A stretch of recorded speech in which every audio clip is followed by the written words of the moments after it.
Okay, and I hope we are live. So,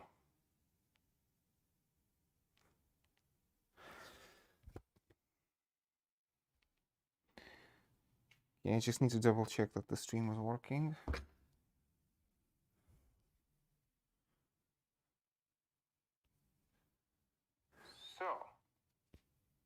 Okay.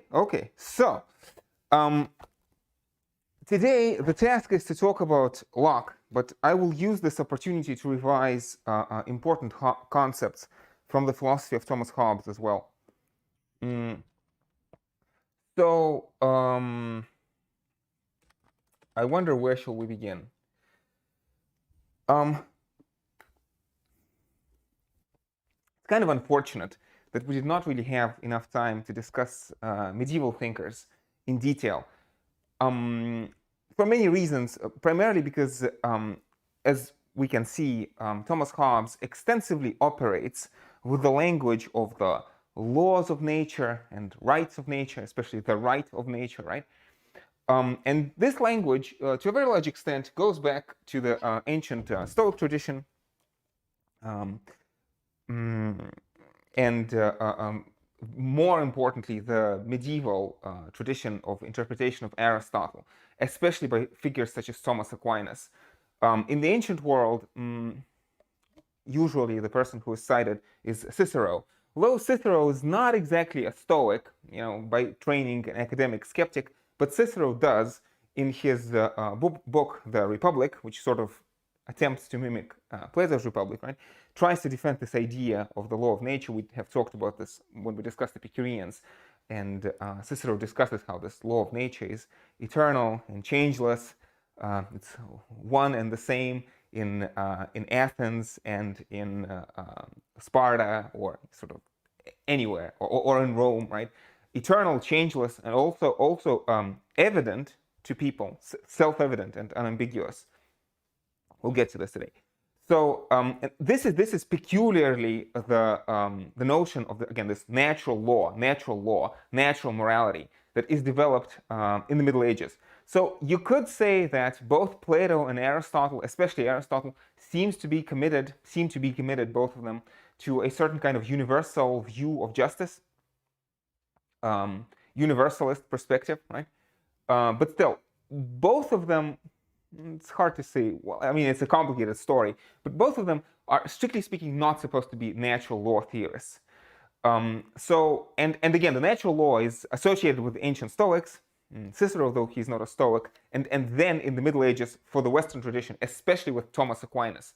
And at the time of, roughly speaking, Hobbes and Locke, we're also talking about an important Thomist. So that is the follower and interpreter of Thomas Aquinas by the name of Richard Hooker. And John Locke is going to refer to Hooker extensively. So I mean to talk about Locke today, but I have to warn you at the outset, I am not a big fan of Locke's political philosophy. So I am probably not the best person to explain Locke to you. And to a very large extent, it's a problematic situation. I'll explain it in a second. Partly, I want to use Locke as a contrast to Hobbes, to make Hobbesian ideas more clear and to make Hobbesian logic more clear. That's on the one hand. And on the other hand, you have to understand, so what we will see today in a second is that Locke very extensively relies on a certain notion of natural religion, religion knowable through the natural light of reason to everyone in all times and in all places. So be it the Aborigines of the Amazon jungle, or the peasants of ancient Egypt, or it doesn't matter. In all times and in all places, this law is supposed to be one and the same and straightforwardly knowable by the light of reason. And we have talked about this already. In fact, we began the course with this sophistic challenge, the sophistic challenge of relativism, of asking this important question: is there really such a law of nature? Does it actually exist, right? especially, or like if it does exist, is it knowable to people? So people like Gorgias with his skepticism, Gorgias or Protagoras with his skepticism and agnosticism towards the gods, these people could say that there may very well be such a law, but it is unknown to human beings, right? And it's not. I don't think. Unfortunately, I do not think that John Locke has a satisfactory answer to this question. And in fact, those of you who are going to be writing about Locke next year, you will have to face this problem, because Locke, it seems that his philosophy, at least at face value, seems to be working only on the assumption of a particular kind of, conception of natural religion. And if we don't find this conception congenial in the 21st century anymore, then the question is, can anything from Locke be salvaged at all? And again, it's not like there's no people who believe in God. Obviously there are. But you see, the problem is, as a basis for politics, can we rely on religion, and can we rely on religious revelation, right? And the answer is, it's not clear, it's not obvious. I mean, this is the basic problem of relativism. Many people can just brush this aside and say, well, it doesn't matter. But you see, you are students of international relations. In the sphere of international relations, it is very clear, very obvious, very evident that people disagree. And people disagree about even basic notions of morality, right? And I don't, to a very large extent, it seems as a matter of empirical fact that conflict, including conflict about basic values, is an irreducible reality of everyday politics in the international arena. Much more so compared to the politics of the, within the nation state that go on in the nation state, right? And so, in an important respect, I think the burden of proof is on people like John Locke. And so, I think this is immediately one problem. Can Locke's philosophy be divorced from its theological foundation? That's a question I'm not going to answer today. This is a question for you to think through and to talk about next year. Should I give you my opinion? Well, I'm not sure that I should, but okay, let me phrase my opinion carefully. I have not seen a plausible account, an account which seems plausible to me, of Locke without a theological foundation. I am not sure if this is possible. Okay, I remain unconvinced. This is point number one. And point number two is that we will see that this insistence on the universal morality in Locke leads him to adopt a particular stance towards politics.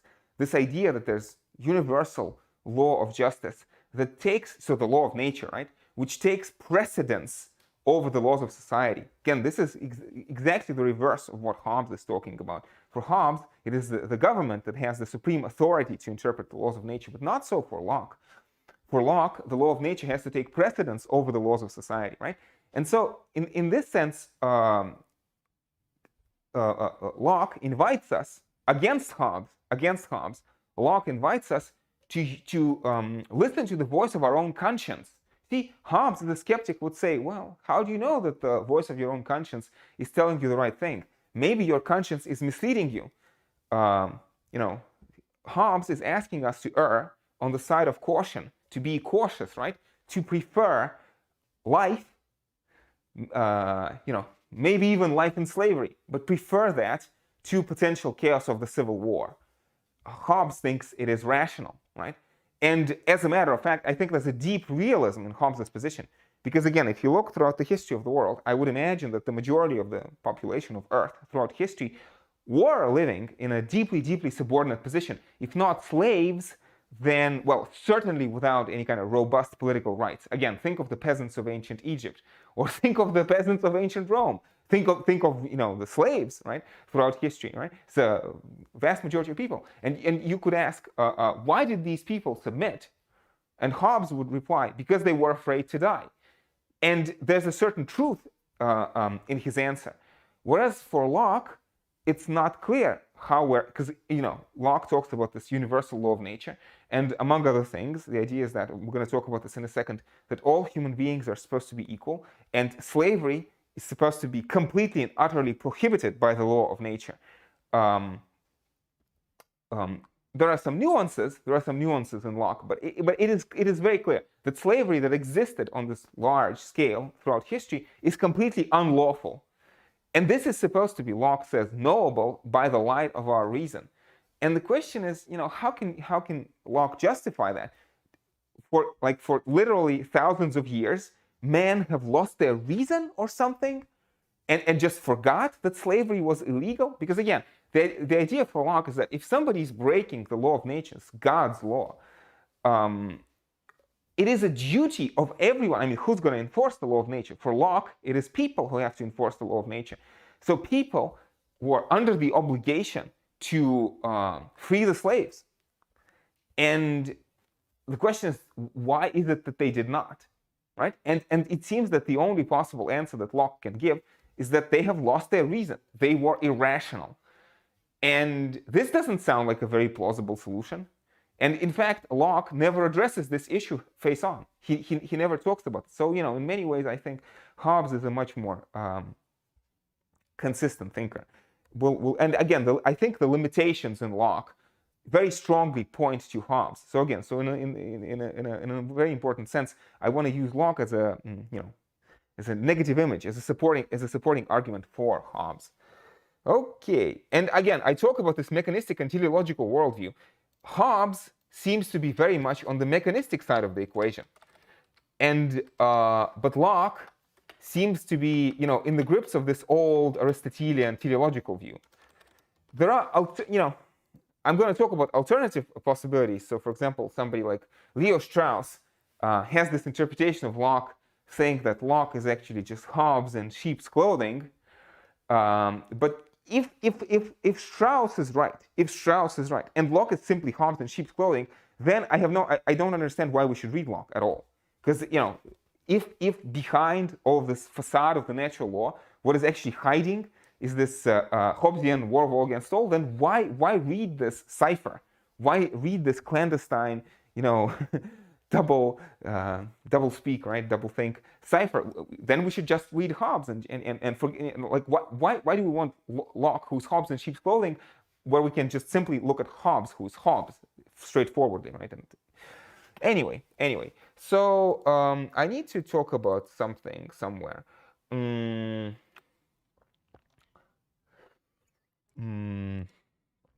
Okay. Well, yeah. So I don't know. Let's talk about Locke for a little bit. So as opposed to Hobbes, so I actually, again, this Straussian reading of Locke as Hobbes in sheep's clothing, we need to keep it in mind, and maybe I'll return back to it towards the end of the lecture. But by and large, I will bracket it out. This is, when I read the second treatise of Government, this is not the impression that I get. I understand the reasons that Strauss gives, but again, I'm not entirely convinced.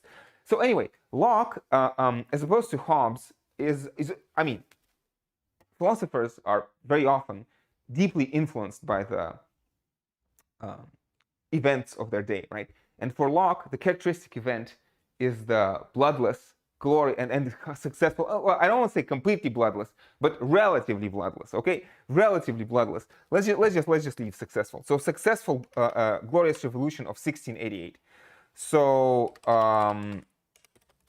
whereas Hobbes is looking at horrible wars, and this leads him to suspect any kind of attempt at political change, Locke, on the other hand, has a very positive example, right? And so whereas in Hobbes there is no right of revolution whatsoever, Locke is going to very much endorse that, and Locke has been seen as basically as an ideologist of the successful revolution of 1688. And you got, on the one hand, you got to see the difference, right? Hobbes is looking at horrible chaos and says nothing can be worse than this, and subordination to a tyrannical king is much better than the horrors of the Civil War. Whereas Locke wants to say, no, you can get away with revolution, and he has an example of a successful revolution before his eyes. Now, I think what Hobbesian response would be is that Locke, my dear child, you are playing with fire. Yes, you have succeeded, but you just got lucky. You should not count on revolutions being successful. This would be basically Hobbesian response to Locke. And it's like, I think there's a certain asymmetry, because Hobbes can say, look, so many revolutions go wrong. The fact that you got successful doesn't mean that revolution is ever a good idea.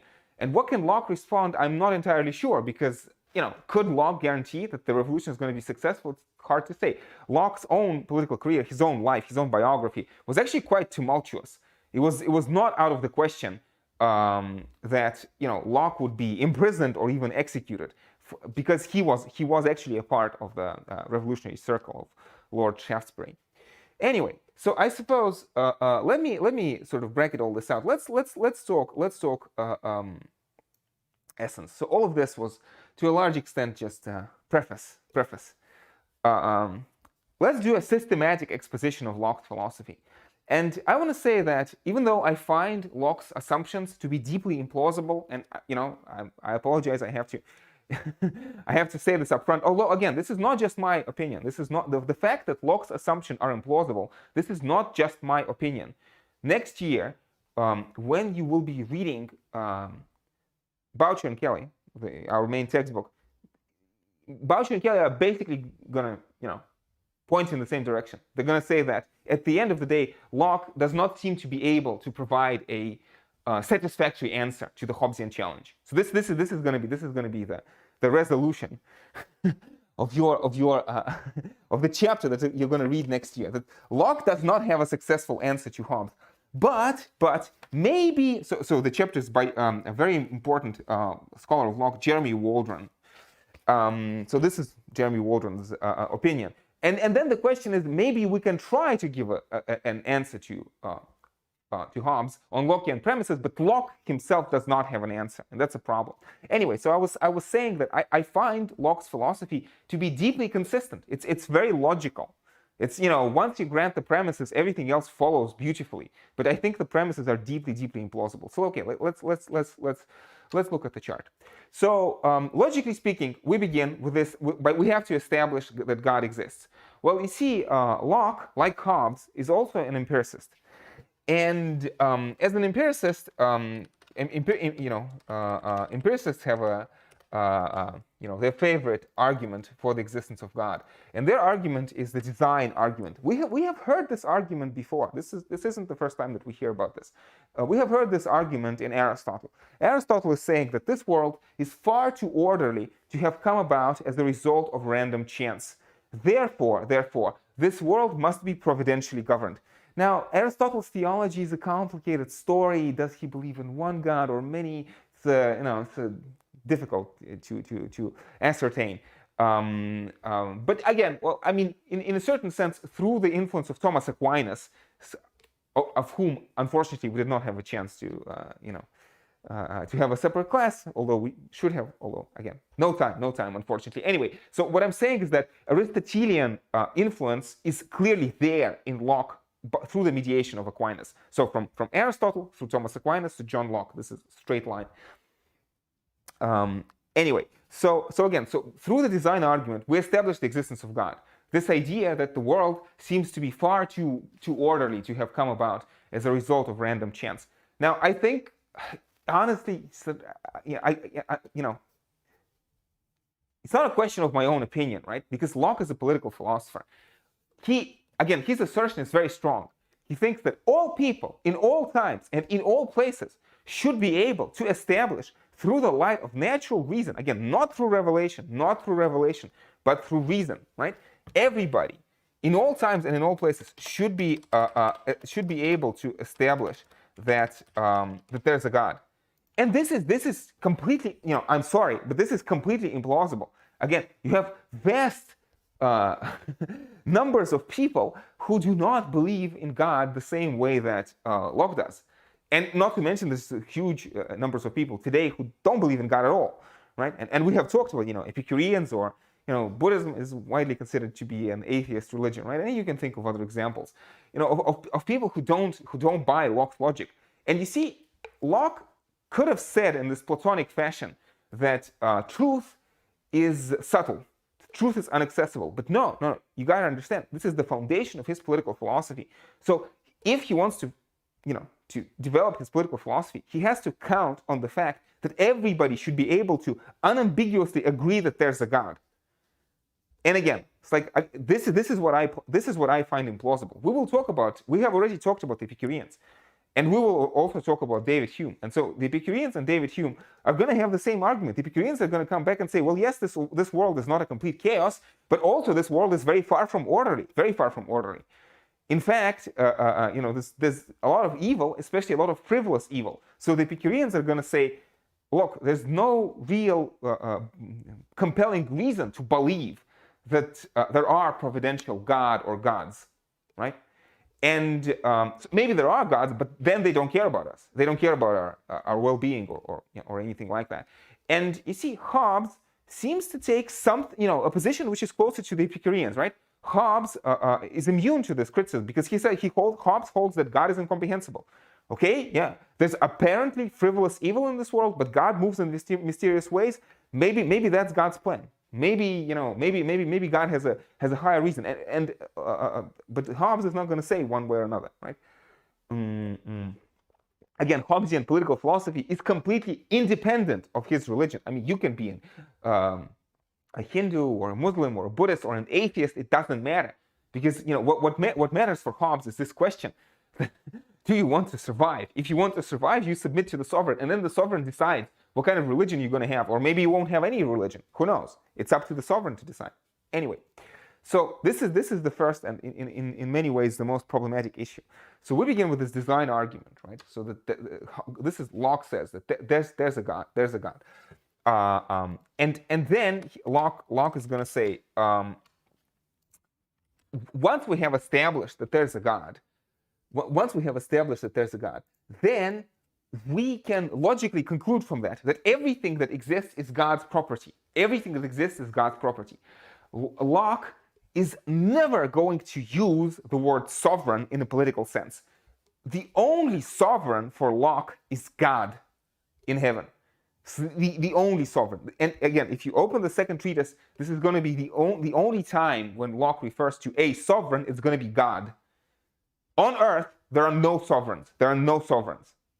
And again, the word sovereign in Latin means supreme authority. So there is no supreme authority on earth, which is the same thing as saying that all authority has to be limited by God's law, which is knowable to us. And again, so let's talk about this in a second. So yeah, and Locke is going to say that in this sense, because everything belongs to God, duties are more important than rights.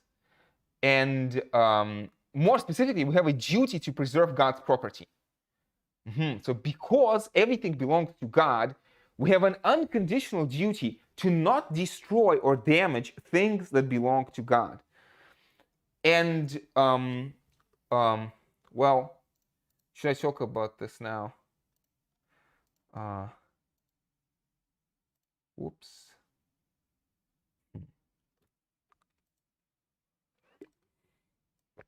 Yeah, so maybe this is the slide I'm looking for. So Locke is going to say, so in this, okay, so let's talk about state of nature, right? So what is the state of nature for Locke? So again, when we talk about the state of nature, we're talking about some kind of, basic condition. What are humans outside of society? And Locke is going to say that outside of society, we have the state of liberty, but not a state of license. He says a man in the state has an uncontrollable liberty to do with his body what he wants. However, the person does not have liberty to destroy himself. And the person does not have liberty to destroy any creature in his possession. The only reason to destroy anything is where some nobler use than bare preservation calls for it.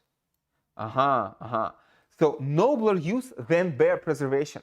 So Locke is going to say that, if you walk through a forest and you see an apple, it is a sin against God for you to simply destroy an apple.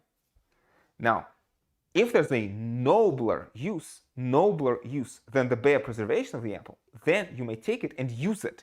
For example, you may eat the apple. You may eat the apple in order to sustain your body.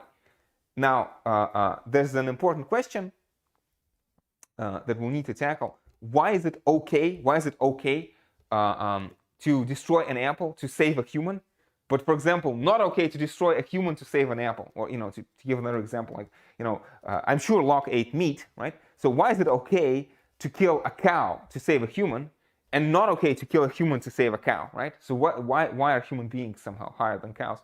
And Locke actually has an answer to that. He would say that human beings have a unique relationship with God, in the sense that, so we have this, humans have reason and morality. And so through reason, we can establish the existence of God, and we can know that there's a God. We can know that there's a God, and we can know that there's God's law. So there's God and there's God's law. And we can know that we must obey God's law. So we have morality, unlike animals. So our relationship to God is unique, right? So, and our relationship to God is contingent upon our reason. So it is because human beings have reason. This is why our relationship to God is unique, right? Because we know that there's a God and we can obey or disobey his commands. And the animals do not. So this is why Locke would say that human beings are above, morally superior to the animal species. And this is why, again, so this nobler use than bare preservation, that it is fine, again, to destroy a cow, to kill a cow, to save a human, but not the other way around. You cannot kill people to save animals, because again, human beings have a higher moral status, right? And so if we go back to this quote, so he says, the state of nature has a law of nature to govern it, which obliges everyone. And again, notice, so we're going to talk about how duties are more important than rights for Locke. Not so for Hobbes. For Hobbes, it is the rights that come before duties, right? I have a right to all things. I have a right to preserve myself. And what do I have any duties? Well, you take upon yourself certain duties to the sovereign for Hobbes, but only because this helps you preserve your life. So your duties are there to support your right to life for Hobbes, right? For Hobbes. But for Locke, no. Again, so the state of nature has a law of nature to govern it, which obliges everyone. And reason, which is that law, teaches all mankind. So again, the law of nature should be clear and obvious to everybody. Yeah.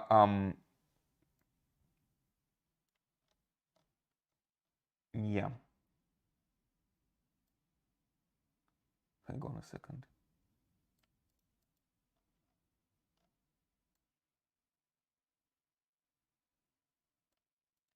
Yeah, anyway, so so the law of nature obliges everybody, and reason, which is that law, teaches all mankind that being all equal and independent, no one ought to harm another in his life, health, liberty, or possession.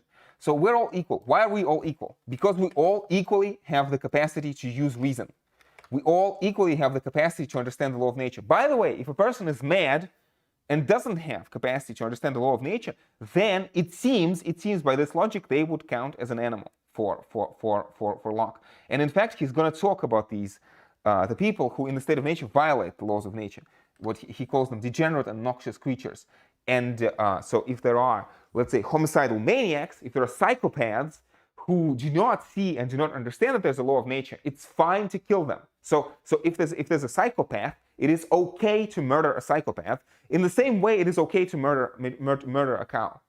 Well, I mean, murder is a strong word, so it's okay to kill a psychopath to prevent harm to people. The same way, it's okay to kill a cow in order to save a human life, to feed a human with the meat of the cow, right? Anyway, so this is the core. This is the core of the law of nature. No one ought to harm another in his life, liberty, health, or possession. This is the formulation of the law of nature for Locke. Man being all the workmanship, products of work, right? For man being all the workmanship of one omnipotent and infinitely wise maker, all the servants of one sovereign master. Again, God is sovereign. God is sovereign. Sent into this world by his order and about his business. So we are on this earth. We are not free. We are on this earth by the order of God, by his order, and about his business. So about his business meaning for his purpose. We are, everybody, all human beings are his property, whose workmanship they are. Made to last during his and not one another's pleasure. So we are made for God's pleasure and not for one another's pleasure. So if you take a human being and you torture or kill or enslave them, you are touching God's stuff. You are destroying God's property. And this is illegitimate, says Locke. So being furnished with the like faculties, which means in this case reason, so we all have the same reason, sharing all in one community of nature, there cannot be supposed any such subordination among us that may authorize us to destroy one another, as if we were made for one another's uses as the inferior ranks of creatures. So the inferior ranks of creatures are animals who don't have reason, have no reason. That's why they are inferior. Everyone, as he is bound to preserve himself. Again, this is very important. Notice this. We are talking about duties before rights. You don't have a right to life for Locke. You have a duty to preserve yourself. You are bound to preserve yourself and not to quit your station willfully. So you have no right to commit suicide. You have no right to commit suicide.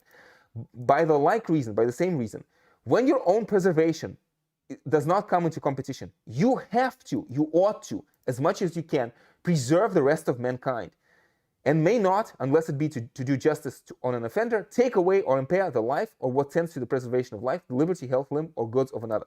So again, for Locke, it's very important that we have a duty, first and foremost, to preserve ourselves, and also, as much as our self-preservation comes not into conflict, we also have a duty to preserve other people.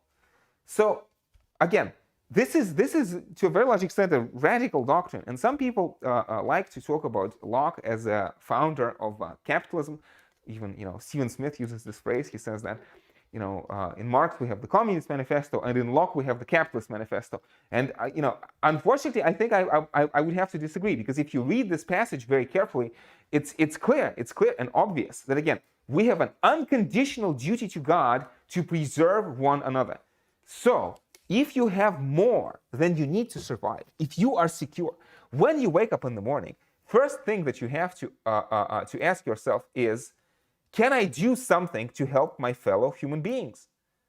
And indeed, Locke has this phrase, every man has a title to so much of another's plenty as will keep him from extreme want, where he has no means to subsist otherwise. Okay, so what does this phrase mean? It means that, again, Locke is going to talk about private property, and including private property in the state of nature. But, it's very important to understand, we don't have an absolute right of private property. The only subject that has absolute right of private property is God. Everything belongs to God. So, if I wake up in the morning and I know that some people are starving, and I have more than I need to survive, it is my duty to God to share. It is my duty to God to share. And if I don't share, that the person starving can simply come into my house, take the extra things that I don't need, for example, objects of luxury, and I cannot resist. I have no right to resist them, right?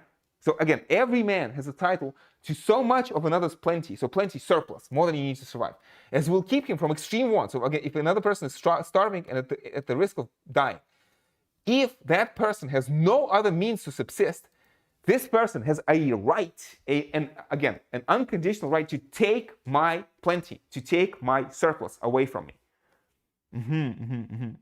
So, two things I want to say about this, right? So one, this is wildly implausible. Very few people throughout the history of the world have lived like that. Sure, there are monastic communities. There were people, especially monks, who give this swear an oath of poverty, right? Who give up all of their possessions. Again, and to some extent, we should not be surprised, because this is biblical morality. This is talk about the Bible. Bible is important for some thinkers more than for others, right? So Jesus says very famously, I think in Matthew and in Luke as well, certainly in Luke, right? That it is easier for a camel to pass through the eye of the needle than for a rich man to enter the kingdom of heaven, right? This is what Jesus says. So the rich man will not enter the kingdom of heaven. So again, to those kinds of people, yeah, okay. I mean, Locke has a certain, plausibility. But, this is a tiny minority of the population of the earth. the Roman Empire, or let's say the Athenian Empire was not built on this premise. The Persian Empire was not built on this premise. The Empire of Alexander was not built on this premise. The Roman Empire was not built on this premise. The Holy Roman Empire in the Middle Ages, established by Charlemagne, was not built on this premise. It's like the British Empire, or the New World Order. Especially after the collapse of the Soviet Union, championed by United States of America, that spends military spending as much as the rest of the world combined, right? So this is not the world we live in. Again, it seems that Locke, for all of his empiricism, has rose-colored glasses on his eyes. He is not looking outside. And again, the only thing that Locke can say in response to this is that all of these people who do not recognize these laws, they must be deeply irrational. They have forgotten their reason. And, in philosophy, there are no knockdown arguments. So, like, in principle, Locke is entitled to say that. But how plausible is that? That, the vast majority of population of planet Earth have lost their reason. Maybe there's something wrong with this notion of reason, right? So this idea of natural law that goes back to Cicero, Aquinas, and in his own time Richard Hooker. Again, this idea that it has to be these things that I talk about, right? All of this. So this statement and this statement has to be knowable through reason alone. Again, this idea that everything is God's workmanship, and therefore we have a duty to preserve oneself and others, right? And again, this idea that it's objective, it's changeless. What about the slaves of the Pharaoh? What about the peasants of ancient Egypt? Did they forget about this? Did they lose their reason somehow? Again, because this is supposed to be objective and changeless. Is it enforced by the gods? Is it enforced by God or gods? For Locke, not exactly, because it is enforced by humans. For Locke, everybody has a duty. So every human has a duty. Anyway, and it's this law is supposed to be self-evident and unambiguous. Self-evident and unambiguous. Is it really, right? And this idea that natural law is more important than positive law. And if the laws of your society conflict with this, it is your duty to break the laws of your society, right? And so the immediate question is, who is this really going to be enforced? I mean, is it enforced as a matter of fact? And the answer is no. What about the relativists? What about the actual disagreement that people have, among on the interpretation of the natural law? Different people will say different things. By the natural light of reason, different things seem reasonable to different people. Again, Epicureans also claim the authority of the natural light of reason, and so does Thomas Hobbes, and they get to completely different conclusions, right? And especially this idea that individual conscience, совесть, is supposed to be higher than law. What will Hobbes say about this? What will Hobbes say about this idea that you should trust your own reason and the voice of your own conscience above the law? Hobbes has a very simple answer. This is going to lead to the war of all against all, and life is going to be poor, solitary, nasty, brutish, and short. So in this sense, again, we can see Hobbes as the flip side of Locke. And also, to some extent, maybe there's a deep conservative element in this. Because if you believe that the world is already governed by a good God, what kind of conclusions do you draw from that? Are you supposed to conserve the natural order? Or if you are supposed to revolt against it, then won't we end up in chaos? So this is a deeply problematic point, I think. Anyway, so let's look at this picture again. So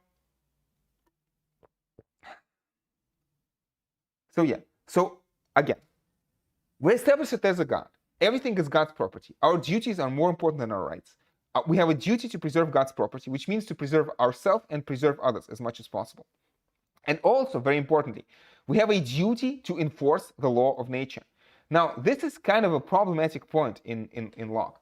Because you see, Locke is going to say that if you open your eyes and look outside the window, obviously, there are people who do not follow the law of nature. There are people, like I don't know, wild bandits, or again, psychopaths, or criminals, something like that, right? So people who do not follow the law of nature. And immediately it is not clear. Again, say hi to the Epicureans. If God is good, why does God allow these degenerate, again, Locke calls them degenerate and noxious creatures apart from the common rule of reason? And the question is, why do they exist? Why do they exist at all? Why does God allow them to exist? And the answer is, I think it's not clear. It's not clear in Locke, right? I think it's a problem, but certainly, Locke is going to say that in a state of nature, we have a duty to punish these degenerate and noxious creatures. So if you see somebody breaking the law of nature, it is your duty. In fact, it is everyone's duty to help the person in need.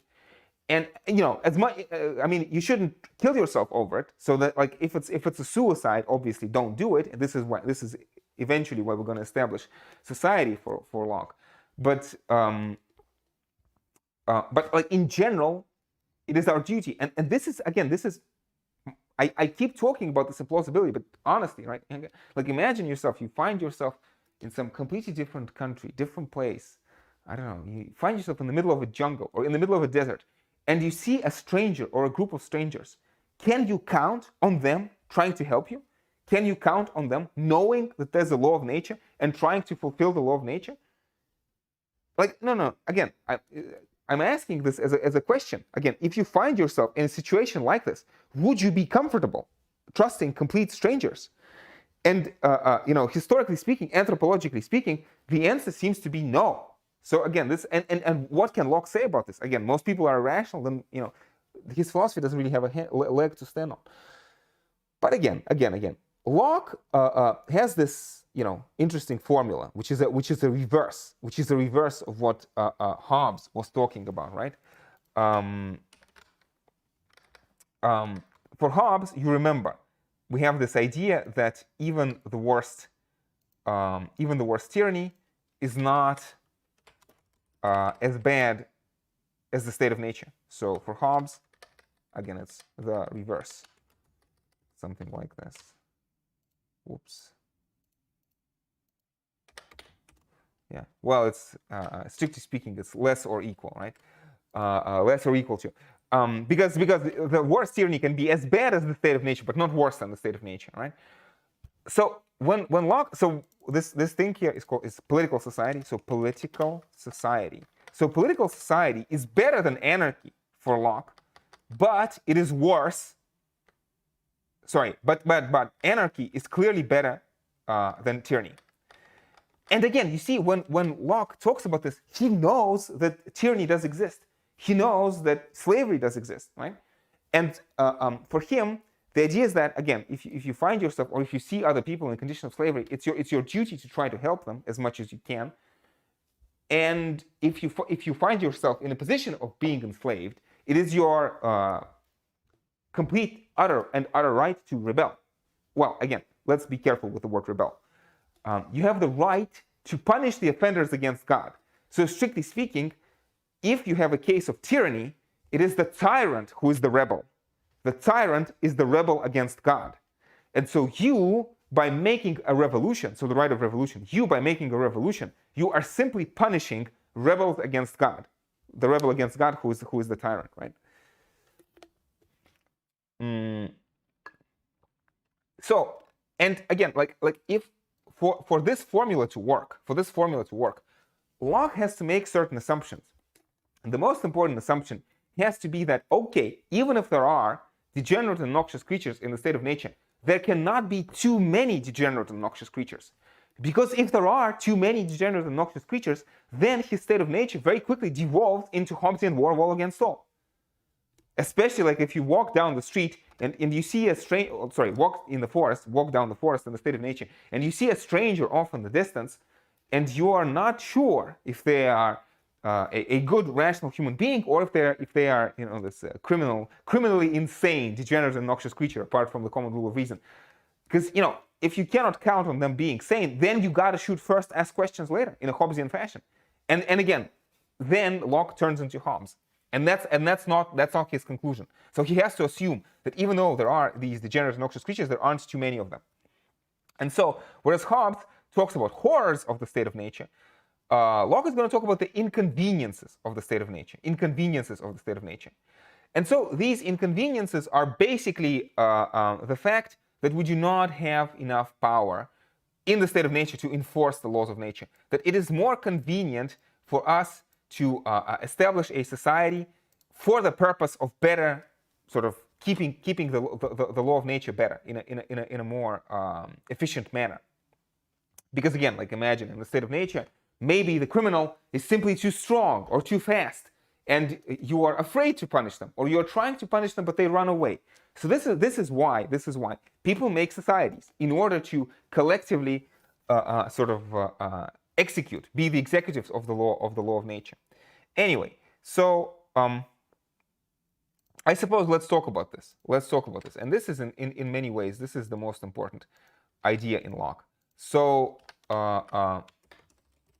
we begin again with God. So this is power. This is power. Power, or I don't know, legitimate authority. So all power belongs to God. All power belongs to God. Now God delegates some of his power to the people, right? So, but God is supreme. God is supreme. God is sovereign. But he delegates some of this power to the people, in order to so that they can again increase life, liberty, health, and possessions. It's kind of interesting. Again, in many ways, Locke can be seen as this adept of the bourgeois worldview, right? So property is going to be important for him. You know, property was not important for Plato. It was only instrumentally valuable for Aristotle. But Locke makes a big deal out of it.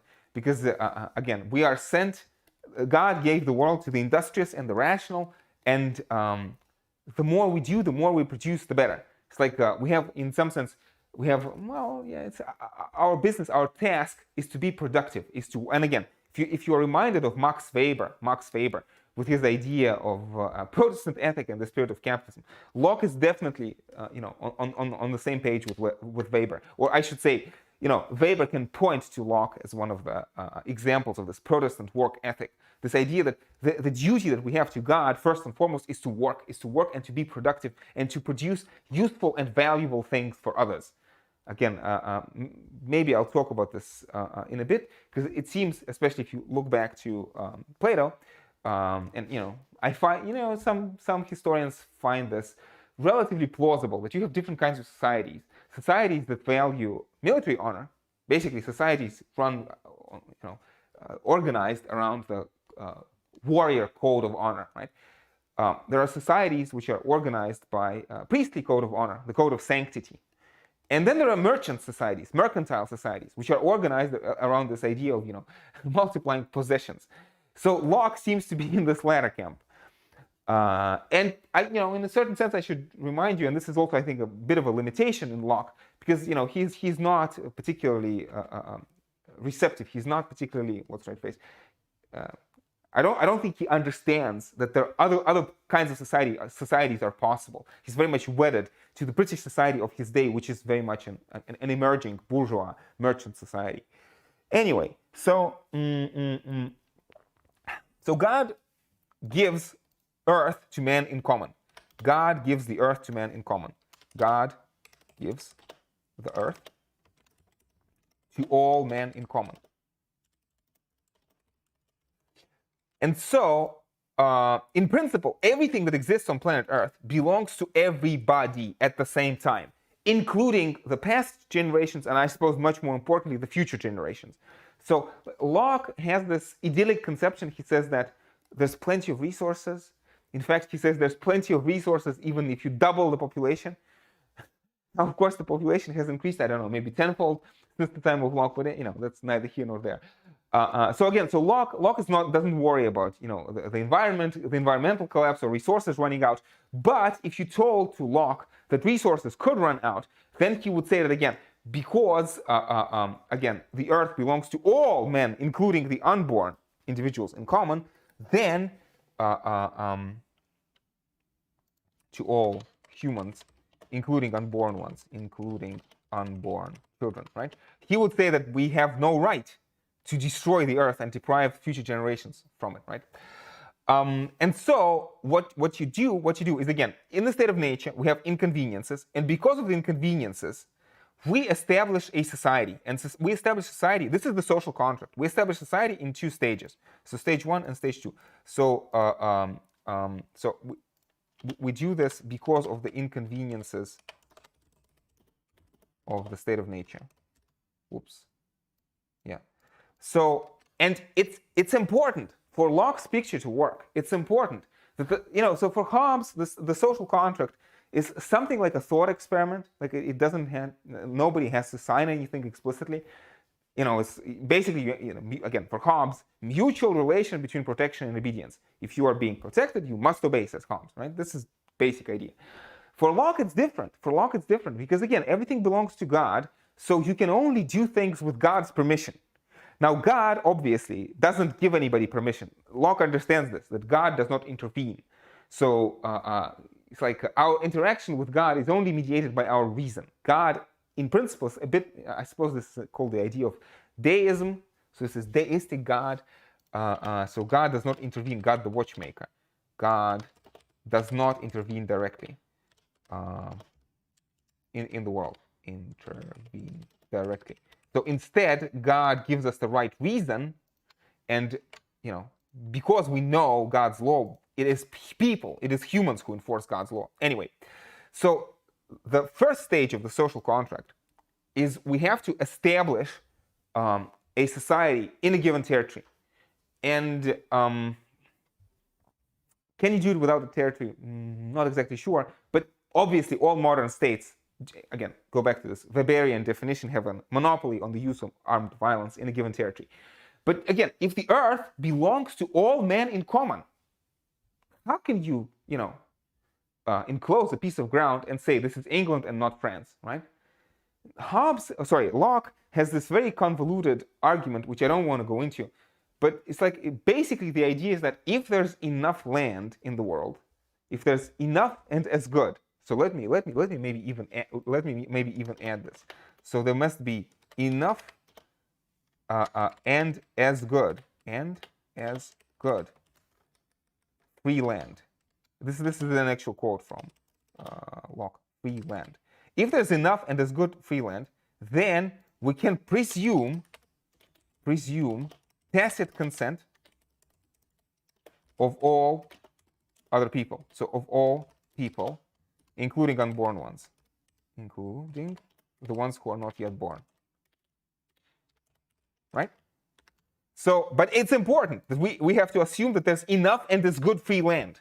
So if there's enough and there's good free land, we can take this piece of land and say, look, we need this land. Why do we need this land? We need this land in order to survive. We're going to plant crops, we're going to plant wheat or something like that, we're going to raise cattle.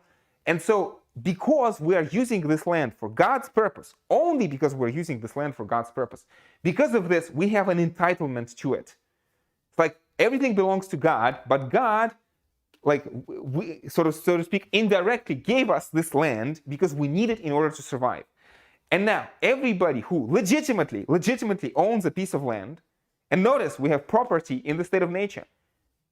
For Hobbes, there's no such thing. For Rousseau also, there's going to be no such thing.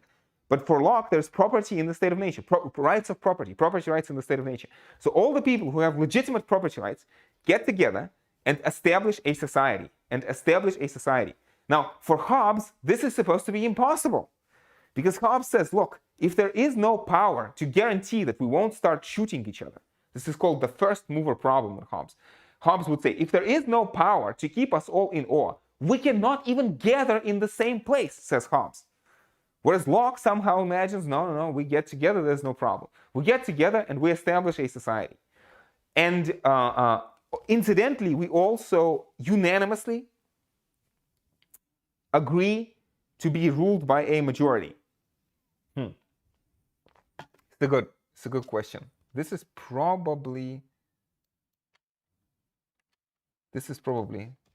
should go here, right? And then the majority chooses the form of the government.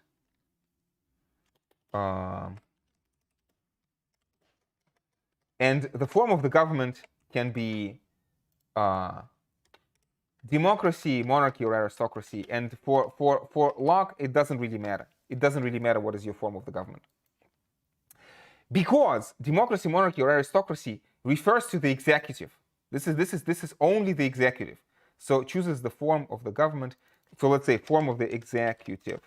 Why? Because the legislative authority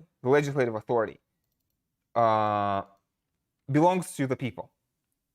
You don't have a separation of powers in Locke. This is a mistake. This is a mistake. You do not have a separation of powers. So you have a subordination of powers. So subordination, not separation. And the subordination of powers works like this. The legislative power is supreme, and then the executive and the federative are subordinate. And in fact, Locke says that for the sake of convenience, the executive and the federative are usually going to be in the same person. So the executive power is basically the internal affairs, right?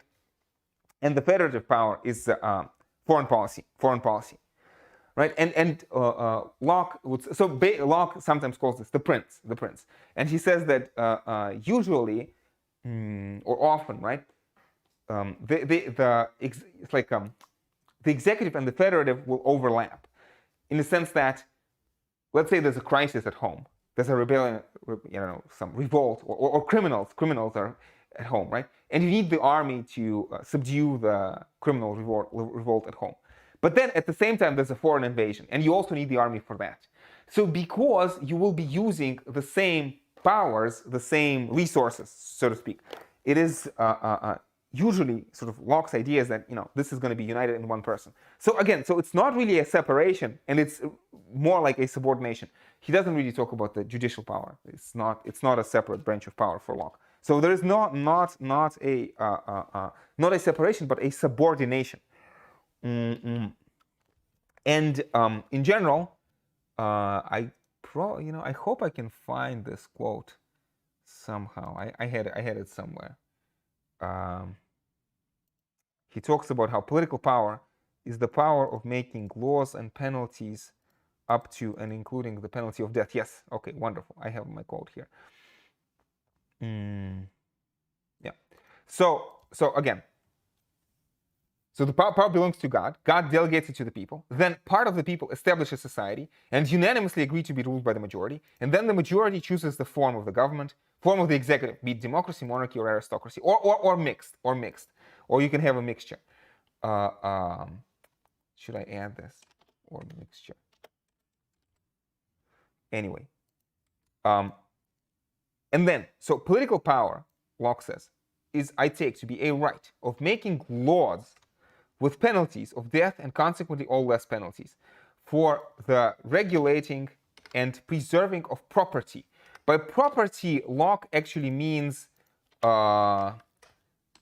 also means life, health, and possessions.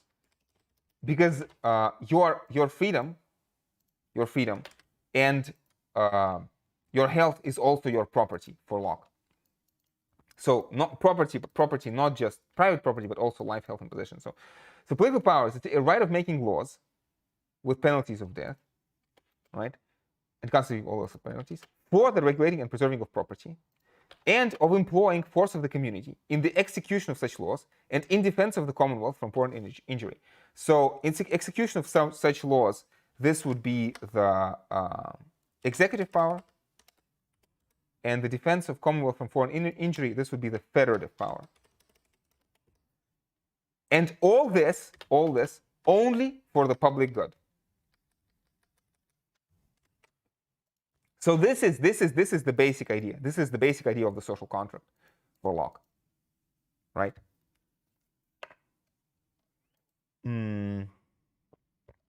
Okay.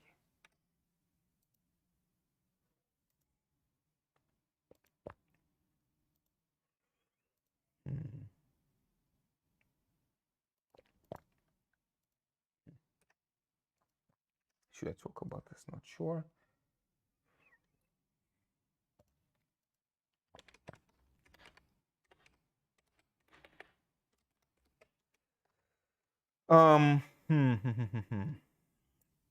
What should we talk about next?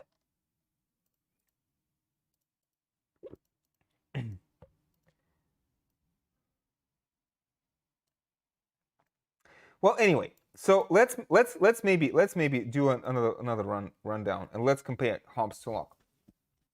So again, Hobbes very famously says that the worst tyranny can be as bad as, but no worse than, the state of nature.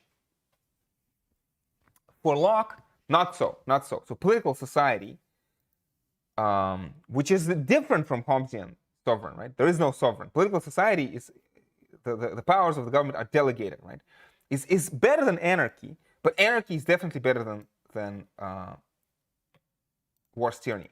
So anytime, again, you see, for Hobbes, it's like if you find yourself in dire straits, if you find yourself living as a slave, basically Hobbes is going to say, what are your alternatives? It is live as a slave or die fighting for your freedom. And Hobbes thinks, you know, in the majority of situations, you simply have to accept. You're forced to accept your position and you know, live as a slave out of fear of death, right?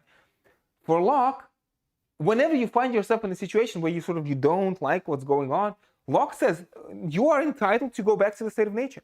The state of nature is not perfect. It is a place of inconveniences, but still, you know, go ahead. It's like always entitled to go back. And again, who is more realistic, right? It's like today, if you find, well, I mean, it's a complicated story because today, of course, you have immigration and all sorts of you know, all sorts of possibilities. You can seek asylum, etc., etc. But you know, especially in Hobbes and Locke's time, when you leave the country, especially if you are not rich or well connected, can you be sure that you will find safety and security in other places? I mean, even today, I'm sure there's a lot of people in places of the world they would like to leave, right? I mean, think of the refugees. Think of the refugee crisis, for example, you know, connected with the civil war in Syria, right? Are these people, can they just go back to the state of nature and live in this harmonious, relatively harmonious condition of some inconvenience, but still? Or are they left to their own devices, as Hobbes says? And, well, it's a complicated story. Anyway, so the state of nature for Hobbes, is a situation of horrors, and for Locke, it's merely inconveniences. And for Hobbes, the historical status of the state of nature is kind of complicated in the sense that the state of nature, as we mentioned before, the state of nature is probably not a real historical condition for Hobbes. But for Locke, it is a historical condition. It is a historical condition which goes back to Adam, right? And I think, in an important sense, Locke probably believes the biblical account of what goes on. And again, as I told you, the social contract for Hobbes is a hypothetical scenario, right? It's a thought experiment for Hobbes. But for Locke, remember, in order to create the boundaries, in order to create the borders of society, you need to be able to really rely on this legitimacy of owning land.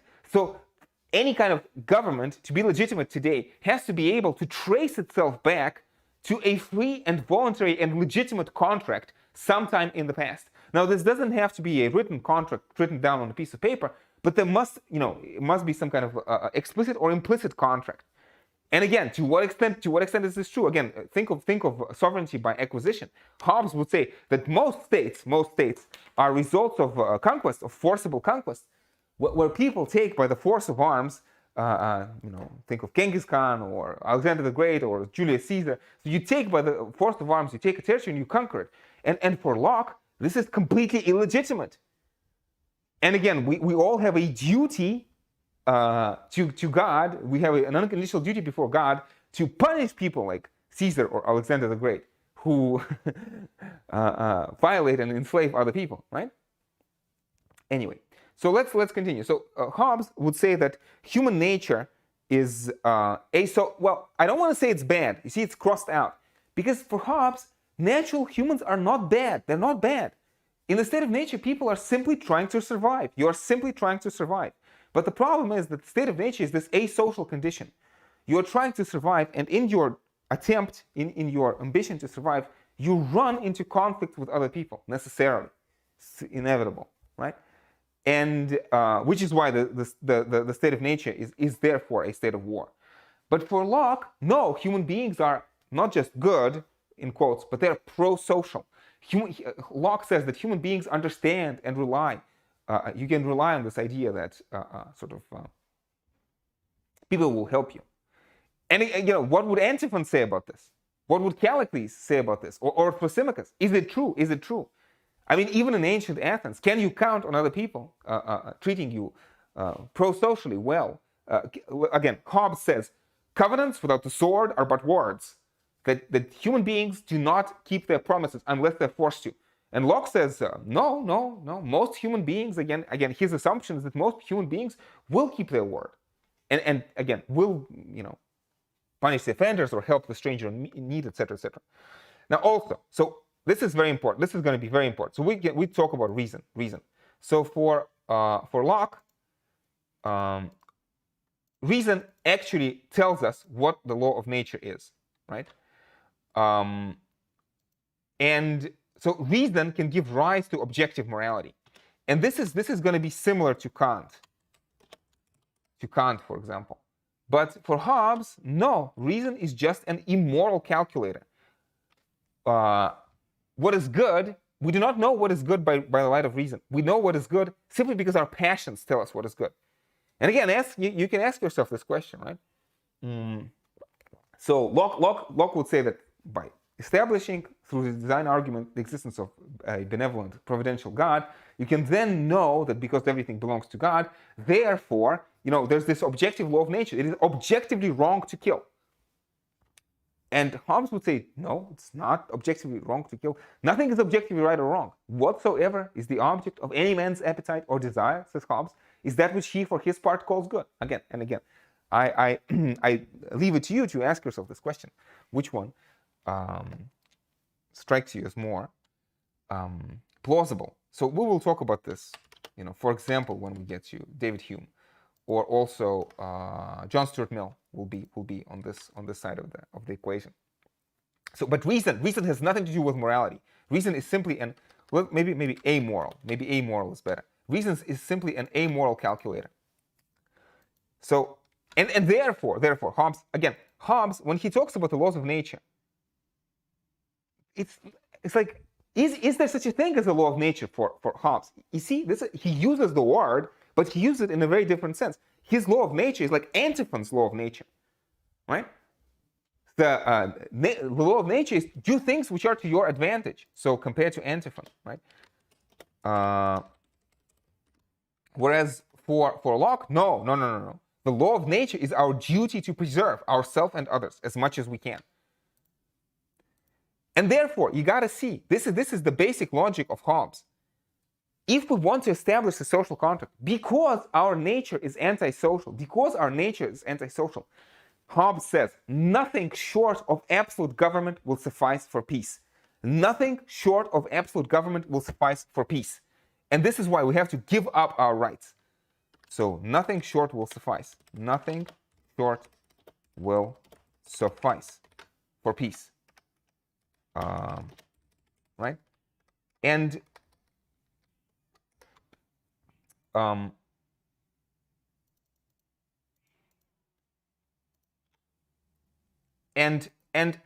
for Locke, no. You see, it's like you cannot give up because you don't have the rights. Can't give up what you don't have. God has rights over you. God has property. God owns you. That's why you cannot give up what you don't have. So because you cannot give up, you delegate. And we're gonna talk about this in a second.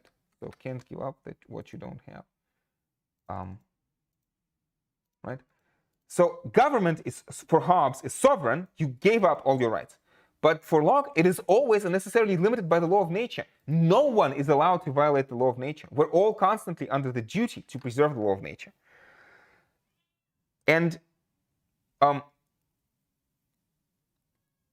so, and again, it's like limited by the law of nature. And in fact, government is a trustee, if you want. It is a trustee. The word that Locke is using is fiduciary. And so when you talk about this, again, the essence of the social contract, when you talk about consent, for Hobbes, consent is automatic. Consent is automatically presumed. If you are protected, you must obey. There's a mutual relation between protection and obedience. If you are protected and you refuse to obey, you must be mad, says Hobbes. You must be irrational. Not because there's universal morality, but because, Hobbes says there's a universal value in preserving life. Because unless you are alive, you cannot do anything. So there is this universal, natural value of life, your own life, right? Not other people's lives, but your own life. You have to value your own life. And if you don't value your own life, then, well, it's like creatures, or I shouldn't say creatures, beings, entities that do not value their own life don't survive very long, right? They're not around anymore. This is a quasi-Darwinian argument, I think. Anyway, so, but consent. So even though Hobbes says that, and there is this important liberal element in Hobbes, right? So the legitimacy of the government is based on the consent of the governed. But still, this consent for Hobbes is automatic. If you are protected, you must obey. But for Locke, no. Yes, Locke will talk about tacit consent. Locke says that newborn children are, strictly speaking, subjects of no country, citizens of no country. So a newborn child is free to do whatever they want. And he says that if you become a citizen, it is only through some sort of tacit consent, like implicit or implied consent. For example, by living under the laws of society, by especially Locke is going to say, by inheriting the property of your parents, which is protected, incidentally, by the government, right? Because of that, like through these actions, you tacitly consent to be a citizen. But if you see the government violating the law of nature, again, life, liberty, health, or possession, for example, taking away your property. You see, for Hobbes, there's no such thing as property. You don't have any property. Any property that you have is conditionally granted to you by the sovereign. The sovereign owns everything, including you and your body, right? And if I have a car or a flat or something like that, right, I only have it as long as the sovereign allows me to enjoy it, right? But for Locke, no, we have an absolute property right for example, in the fruit of our labor, in the labor of our hands. So yes, maybe I have tacitly consented to be ruled by the government, to delegate my executive power of the law of nature to the government, right? But still, I can withdraw this tacit consent at any time. I can withdraw it. I can take it away. And the last point is the right of revolution. So for Hobbes, revolution is always irrational. Revolution is always irrational. Now, the word tyrant for Hobbes, I think this is not the way he phrases it. He says that a tyrant is simply a monarch misliked. If you don't like your monarch, you call him a tyrant. But I think, so that even though Hobbes doesn't say this, I think Hobbes could go further and say that the word tyrant is an oxymoron. The word tyrant is a contradiction in terms. Because you have to ask yourself this question. Does the king protect you? If the king protects you, he's a good king and not a tyrant. And if the king does not protect you, then he is not a king, right? So maybe let me try to do this, right? So again, so it's like, does the king protect you? Whoops. If yes, then he's not a tyrant, but a good king. Because he protects you. If no, then he's not a tyrant because he's not a king. So he's not a tyrant and not a king at all. Right? So this is what Hobbes, because the contract is void, and the contract is void, right? The contract is annulled, right? This is what Hobbes would say. So strictly speaking, a revolution against a monarch is always irrational for Hobbes. Because if the contract is void, then what you are doing is not called revolution. Then you are simply protecting yourself in the state of nature. Do you see this point, right? Whereas for Locke, There is a right of revolution. There is a right of revolution.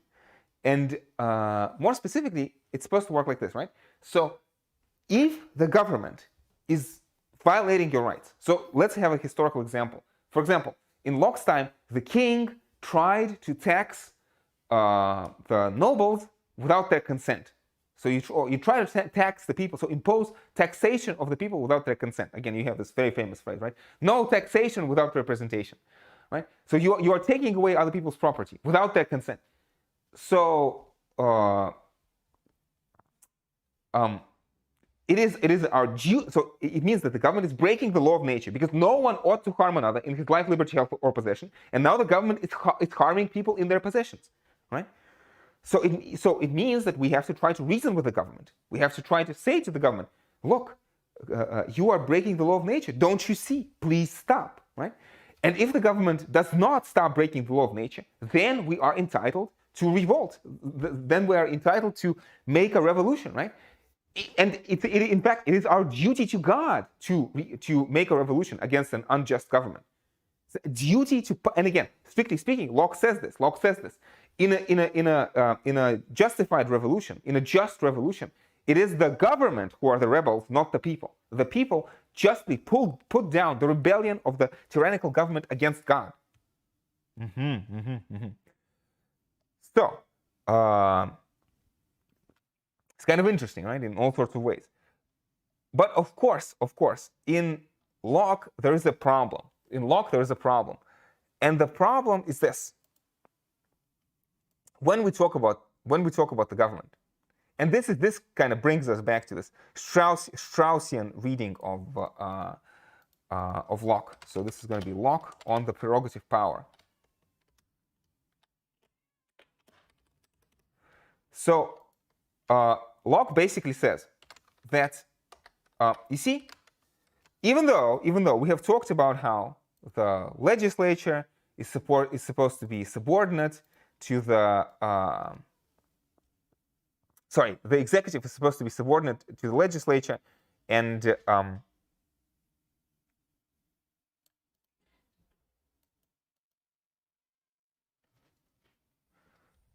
hold on a second.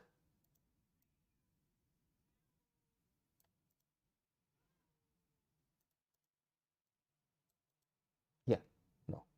Where was mine? Yes, subordination, not separation of power. So executive and federative is supposed to be subordinate to the legislature. However, there is a problem. There is a problem. And the problem is the following. Imagine that an emergency is taking place. Imagine that there's an emergency. An example that Locke gives is, imagine there's a fire. There's a fire, and the fire is rapidly spreading throughout the city. And so you need to tear down, you need to destroy a person's house in order to save the rest of the city. And the question is, can you do it? Can you do it? And you see, again, this is what Locke says. This is what Locke says, that the executive has the power to act according to discretion for the public good without the prescription of the law, and sometimes even against it. And this is called the prerogative. And you see, this is very interesting, right? And he quotes Cicero by saying this, salus populi suprema lex, which means the health of the people or the public good is the ultimate law. The public good is the ultimate law for Locke, right? And this is kind of an interesting situation, because again, if you think back to Strauss, this question of whether Locke is simply Hobbes in sheep's clothing, right? And I mean, again, we can ask ourselves, whom do we trust? Who makes more sense, right? Because you see, even Locke is going to say that there are situations where the executive has to act sometimes outside the law, or sometimes even contrary to the letter of the law, in order to preserve the spirit of the law. So act against or outside the letter of the law in order to preserve the spirit of the law. And this is a very big issue. This is a very big issue, because again, Hobbes would say, yes, but if your government has this power, then your government is effectively sovereign, and your government can do whatever. I mean, that's the whole point, right? The Hobbesian sovereign can censor literature, can decide what kind of religion you're going to have. Why? For the public good. For the public good. Obviously, what is the public good? The public good is that we avoid the civil war. says Hobbes, right? And so, people talk about political implications of this or that doctrine. You see, Locke, using this quotation, Locke can be a speechwriter for Stalin. Locke can be a speechwriter for Stalin. If you can rhetorically, demonstrate, you rhetorically convince people that you have to suspend the normal operation of the law in order to, I don't know, fight against the enemies of the state or prevent some greater evil, then okay, go ahead and do it, right? This is a very problematic issue in Locke, a deeply problematic issue in Locke, because you see, like, again, I use this example of you have a sweater, and on a sweater there's a small loop, and you pull on this loop, and the whole sweater comes apart. This is a big problem in Locke. It's a big problem, and you can then ask, okay. So let's imagine that let's imagine that you exercise. So the prince usurps legitimate power by pretending to simply act in the best interest of the people, outside the law or against the law. The example you remember that Klosko gave was about Richard Nixon, right? And yeah. So it's like the question is, and this is the key question: who will be the judge? Who will be the judge, right? And so again, like if the prince is abusing prerogative power, who will be the judge between the executive and the people? Again, the example that Klosko gives when he talks about Hobbes is, again, imagine Richard Nixon, at the time of the Watergate scandal, there was an investigation against Nixon, right?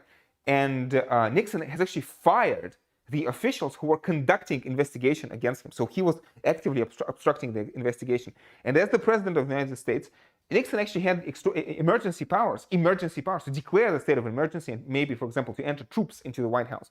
What would have happened if Nixon had done that, right? And basically, Locke is saying that it is, how do you resolve this conflict? Locke is saying that we have a duty to punish the rebels against God. So, we would presumably ask somebody like Nixon to submit to the court of public opinion. And if Nixon, for some reason, refuses to submit to the court of public opinion, then what do you do, right? Or again, imagine that there's a tyranny of the majority that abuses the minority. What can the minority do, right? Who will be the judge? Who will be the judge? And you see, the problem is that Locke says that Lord God will be the judge, but God does not intervene. So what does that mean? So Locke has this interesting phrase called appeal to heaven, appeal to heaven. Well, actually what he means is appeal to violence, appeal to violence. He says that if the minority thinks that they're being abused by the majority, or if the executive, you think is abusing the prerogative power, then what you do, you appeal to violence. You are entitled to, engage in violent revolution. And Hobbes would say, and you see, again, so in your Boucher and Kelly article by Jeremy Waldron actually says this is not an answer at all. This is not an answer at all, because Hobbes is going to say this is exactly what's going to lead to the war of all against all. This exactly will lead to the war of all against all. This is actually how Hobbes spells his war in the old English spelling. And that's kind of, it's a deep question. It's a deep problem. And I'm not sure if you can see, the logic entirely, but basically, I think Locke, especially in our course next year, so we have 6 thinkers, Hobbes, Locke, Rousseau, Mill, Hegel, and Marx. Of all 6, I think Locke is the only one who's going to believe in these inalienable rights of people. So for everybody else, for Hobbes and for Rousseau and for Hegel, Also for Immanuel Kant, so for Kant, for Hegel, I think for Marx as well, with a question mark, the individual has no rights against the community.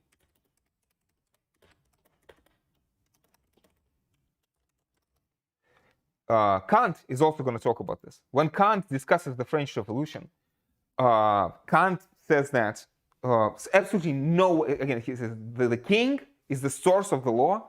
There's absolutely no way in which private individuals can judge the king according to the standard. It cannot be lawful in any shape, matter, or form. Now, what Hobbes is going to say, because Hobbes, talk about revolutions. For Hobbes, it's kind of an interesting situation. Can you rebel? Can you rebel? Can you make a revolution? Do you have the right to? No. Hobbes would say, no, you don't have a right of revolution. You have no right of revolution. However, if you revolt successfully, if your revolution is successful, then you establish a new, again, it's like, this is actually a quote from Hobbes. He says, to resist the sword of the Commonwealth in defense of another man is always unlawful. So this is much more important than this. So in case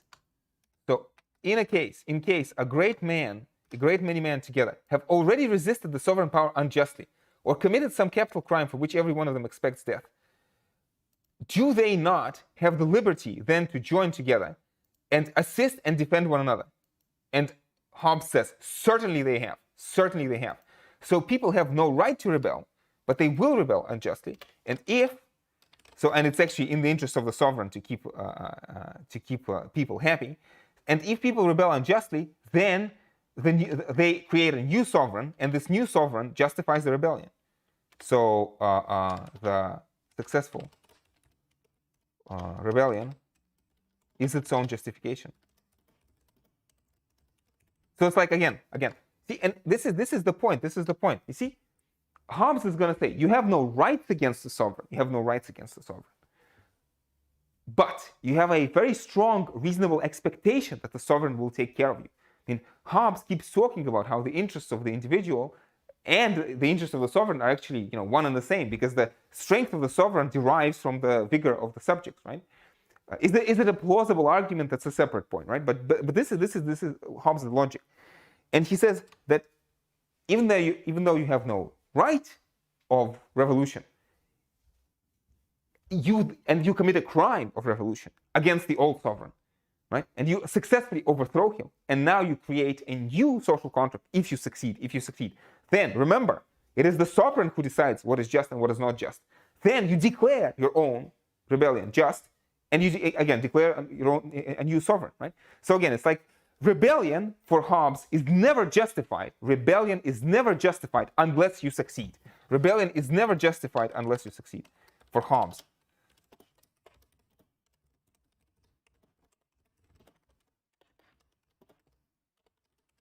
And you see, but this is the big difference between Hobbes and Locke, because for Locke, it's not clear. If Locke can pull the same card again, Locke would say that we have a duty to God. Now, of course, we also have a duty to God to preserve ourselves. So, trying to enforce the laws of nature, we should not get ourselves killed needlessly. But still, when you wake up in the morning, you have to constantly constantly be thinking about ways in which you can improve the world. And this is your duty. And again, Locke wants to count on the fact that everybody recognizes this duty. So, which one is more plausible? That's a big question, right? Do we believe that by nature human beings are pro-social and you can count on cooperation? And then you go with Locke. And this would lead later, I think, to the certain approach to international relations, this idea that you can have a consensus in international relations. Eventually, with somebody like Kant, imagine that you can have perpetual peace simply through rationality, through contract. or Hobbes, right? So maybe let's add this here. So this would be, Hobbes would say political realism, that conflict is an essential part, irreducible part of the international relations. And Locke is going to talk about how maybe we can have, if people are rational, we can have perpetual peace in the end. So these are the two perspectives. Anyway, I think we have ran out of time. So I hope this was instructive. I think we discussed the most important issues in Locke, and hopefully Hobbes is now clearer to you as well. So if you have any questions, I would be more than happy to talk in teams right now. Otherwise, as always, thank you for your company. Thank you for joining me today. And next time, we will talk about a wonderful, magnificent, the one and only Jean-Jacques Rousseau. And I hope you are looking forward to that. And until next time, colleagues, please take care.